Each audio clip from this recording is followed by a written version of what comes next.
여러분 서울 아파트가 가격이 얼마나 지금 올랐다고 생각하시나요? 그 둔촌주공이죠. 올림픽파크 포레온이 12억 13억에 분양을 했다가 지금 27억 28억 이렇게 간단 말이에요. 2년 만에 2배 이상이 올랐는데 완전 이거 누가 봐도 하락하고 있죠. 한 단지에서 30건이 거래됐다는 거는 하루에 하나씩 팔렸다는 거거든요.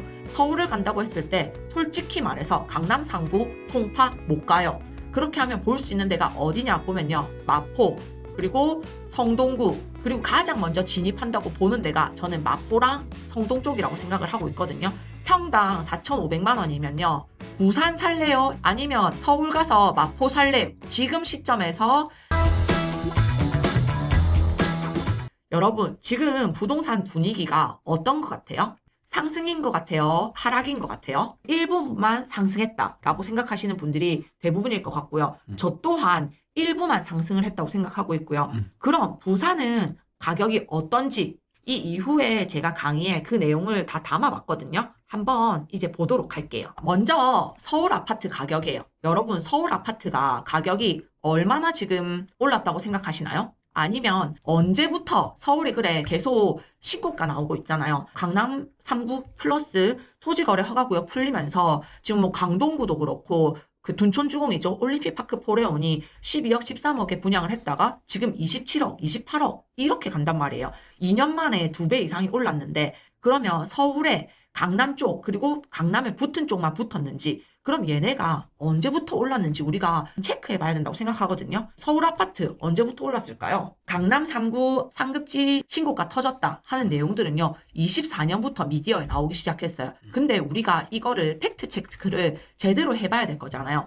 23년 7월부터 저는 서울 가격이 올랐다고 봐요. 왜 그럴까? 이렇게 생각을 해보면요, 그래프를 한번 볼게요. 최고가를 22년에 코로나 때 상승장 최대가를 서울이 찍었죠. 그때부터 미친 듯이 급하락을 했어요. 근데 여기 봐봐. 야, 강남콩 지금 네가 찍은 23년 7월은 살짝 올랐다가 다시 떨어져서 보합이야. 보합 아니냐? 이렇게 하실 수 있어요. 그리고 진짜 오른 거는 24년 중반부터 올랐는 거 아니야? 이렇게 배울 수 있는데요. 부동산 지인이라든지 아실이라든지 후행지표라고 생각해 주시면 되고, 매주 여러분께서 체크해 보셨으면 좋겠다 싶은 게 바로 KBC 계열이에요. KBC 계열 동안 실거래가나 호가를 대상으로 해서 부동산 소장님들이 한국부동산원에 신고를 하거든요. 그래서 가격이 오르고 내리고 매매하려는 사람이 얼마나 많냐 이런 걸 보고 체크를 하는데요.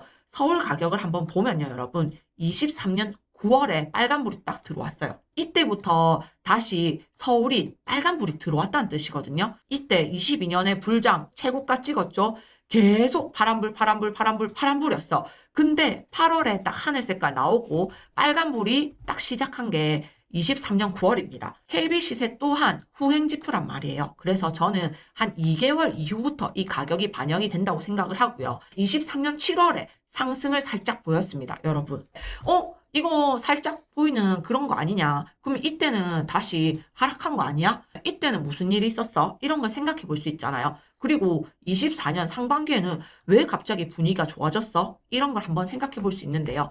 어쨌든 서울 아파트 가격은 제가 생각하기에는 23년 7월부터 꿈틀거렸다. 그리고 24년 이때는 서울 상급지 들어가기에는 이미 늦었. 왜냐? 후행지표고 이 그래프들이 움직이기 시작했을 때는 상급지 이미 가고 없어요. 왜? 부산 가격을 보면 또 알 수 있거든요. 자, 부산의 그래프를 그래서 한번 가지고 와봤어요. 부산 가격은 어떻다고들 말씀하셨죠? 상승이 1번이었고 보합 또는 하락이 2번이었어요. 아까 전에 봤을 때는 거의 반반이었거든요. 그래프를 보면 24년 8월입니다. 이때부터 시작해서 제가 이때 왜 찍어왔는지도 한번 체크해보면 좋을 것 같고요. 그래프 어떻게 보이세요? 그래프가 상승하고 있나요? 하락하고 있나요? 완전 이거 누가 봐도 하락하고 있죠. KBC 계열로 확인 한번 해볼게요. 부산의 수영구를 보면요, 이미 24년 9월에 빨간불이 들어오기 시작했습니다. 24년 9월이라고 하면 제가 이거 후행지표라고 했죠. 24년 7월부터 가격을 한번 봐야 되는데 그래프는 이미 하락을 하고 있었어요. 하지만 KBC 계열로 부산시 수영구에는 거래량이 트기 시작했네. 이때는 무슨 일이 있었을까? 항상 저는 과거를 복기하는 습관을 가져야 된다고 생각하거든요. 한번 무슨 일이 있었는지 볼게요. 수영구의 모 아파트입니다. 24년 7월 아까 전에 그래프 하락하고 있었죠. 근데 KB 시계열 빨간불 들어왔어요.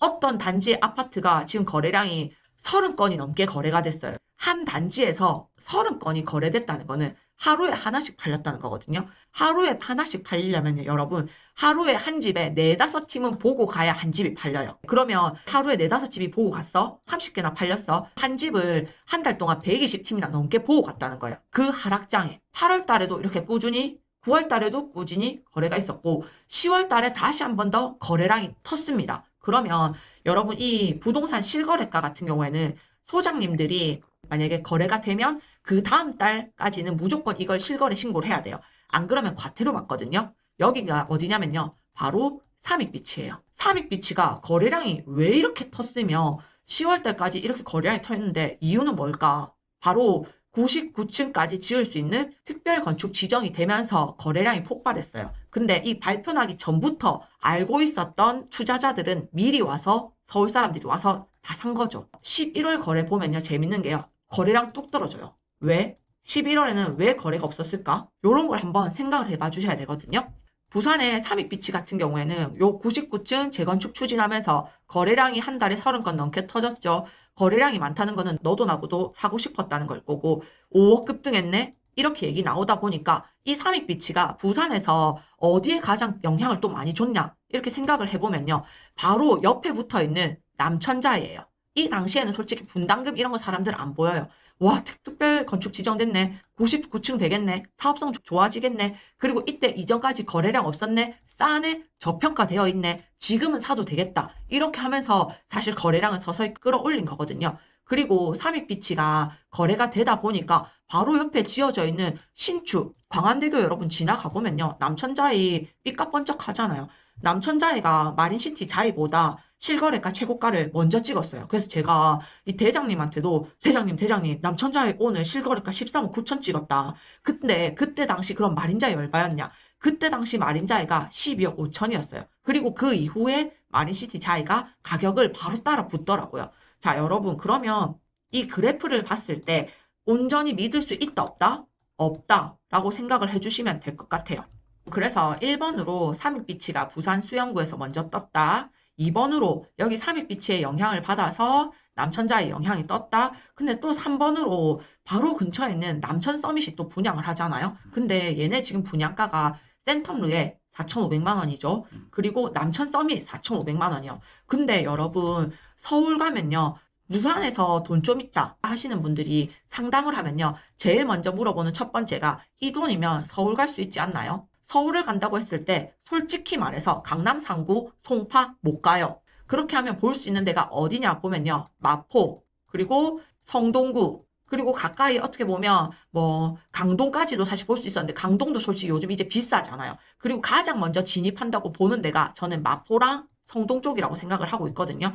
여기 근데 뉴스 기사에도 찾아보니까 지방 분양가 평당 4,900만 원, 뭐 남천 서민 얘기겠죠. 이 가격이면 마포 갈 수 있지 않냐? 라고 많이 물어봐요. 자, 그럼 저는 지금 듣고 계시는 150분께 다시 물어보고 싶어요. 여러분, 평당 4,500만 원이면요. 부산 살래요? 아니면 서울 가서 마포 살래요? 지금 시점에서 나는 부산에 상급지 갈래요. 1번.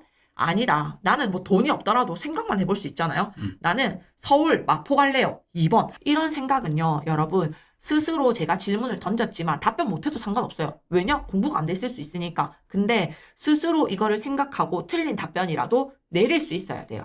스스로 공부가 가장 필요해요.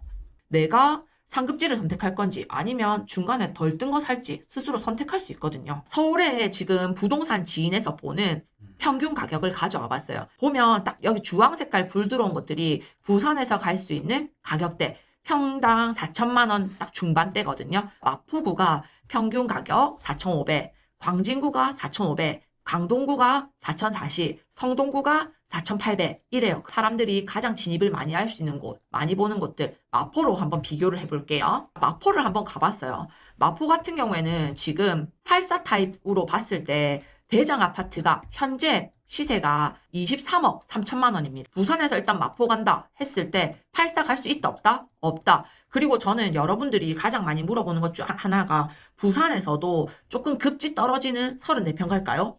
아니면 급지를 올리고 25평 갈까요? 지금 이 말이랑 똑같아요. 마포 갈 때 어쨌든 부산의 상급지보다 더 상급지잖아요. 84 타입 23억, 절대 못 가겠네. 그러면 내가 이제 해볼 수 있는 추라이는 뭐가 있을까? 59 타입으로 한번 줄여보자 라고 생각을 해볼 수 있죠. 59 타입으로 한번 갖고 와봤습니다. 59 타입도 지금 1등은요. 마포 프레스티지 자회가 18억이에요.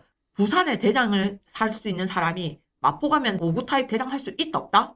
없다. 네, 59도 만만치 않죠. 남천자회가 대장 찍었을 때 13억 9천이라고 했어요, 여러분. 그러면 13억 9천으로 갈 수 있는 마포구에는 59 타입은 얼마나 하는지, 몇 위나 하는지 봤더니, 자, 14억 4천 넘는 거 빼고요. 지금 봉덕 삼성 레미안 2차가 13억 9,700만 원이에요. 얘도 사실 역세권이었기 때문에 사람들의 선호도는 굉장히 높은 곳이거든요. 그래서 얘가 상승력이 얼마나 있나, 부산보다 더 나은가를 확인해 봐야겠죠. 봉덕 삼성 레미안 2차를 갖고 와봤어요, 여러분. 24평형이고요. 현재 지금 가격 찍은 것들 최근 거래가를 보면요. 13억 2,800에서 13억 1,000이에요. 최고가를 찍은 걸 보면요. 13억 9,700이에요. 그럼 여기서 갭이 얼마나 나나요? 평균 13억 2천으로 봤을 때 그래도 최소한으로 먹을 수 있는 가격은 8천이겠네. 왜? 서울이 상급지들이 어쨌든 신고가를 계속 찍었으니까. 그럼 안전하게 본다는 거는 8천만 원 정도 먹을 수 있겠네 라고 첫 번째 생각을 해볼 수 있을 거고요. 두 번째, 가격이 전세가가 얼마나 나오고 있나요? 이 갭 얼마일까요? 전세가 갭이 8억이에요. 현금 8억을 묻어서 8천을 먹겠다고 8억을 묻을 것인가? 이거에 대한 물음표는 저는 분명히 있다라고 생각하거든요.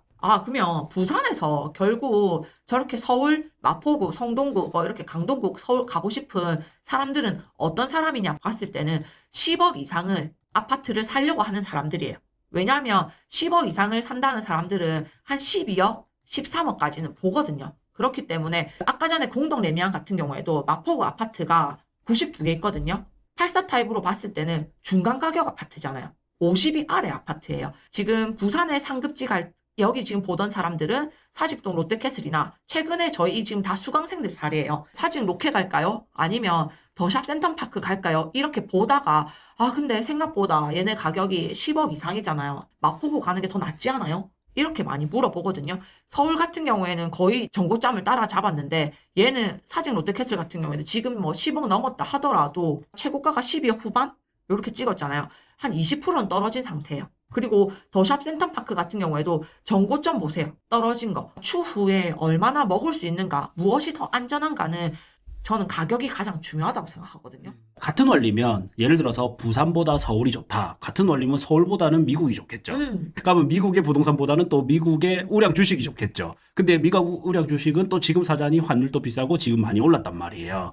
그처럼 한 가지 논리로 모든 자산을 대입시키면 저는 안 된다고 보고, 가장 중요한 거는 사이클이 저는 중요하다고 봅니다. 미국이 안 오를 때 한국이 올랐던 적도 있고 부산이 오를 때 서울이 떨어졌던 적도 있거든요. 그 시장의 흐름, 돈의 흐름 이런 걸 좀 잘 체크해야 된다 봅니다. 네, 방금 YTK님께서도 정고점이 가장 중요하냐 이렇게 말씀하셨는데 사이클이 가장 중요하다고 생각하고요. 사실 서울의 사이클은 이미 시작이 됐잖아요. 네. 완전 활활 타오르는 불장은 아니더라도 저는 확실히 불장은 맞다고 생각하거든요. 네. 그래서 내가 뭐 여유가 있다, 이거를 내가 진짜 보유하고 싶다라는 그런 의지로 가는 거라면 불장이 올라타도 돼. 근데 나는 조금 돈이 많이 없고 진짜 내가 상승을 먹어야 된다. 그래서 요거를 조금 불려나가야 되는 뭉치가 되어야 된다라고 생각하면 저는 아직 그 부산의 사이클은 먹을 게 있다. 아니 아직 시작도 안 했다라고 생각을 해서 오늘 요 강의를 준비했고 네. 극단적인 부분들이 있어요. 왜냐하면 비교가 돼야 되니까요.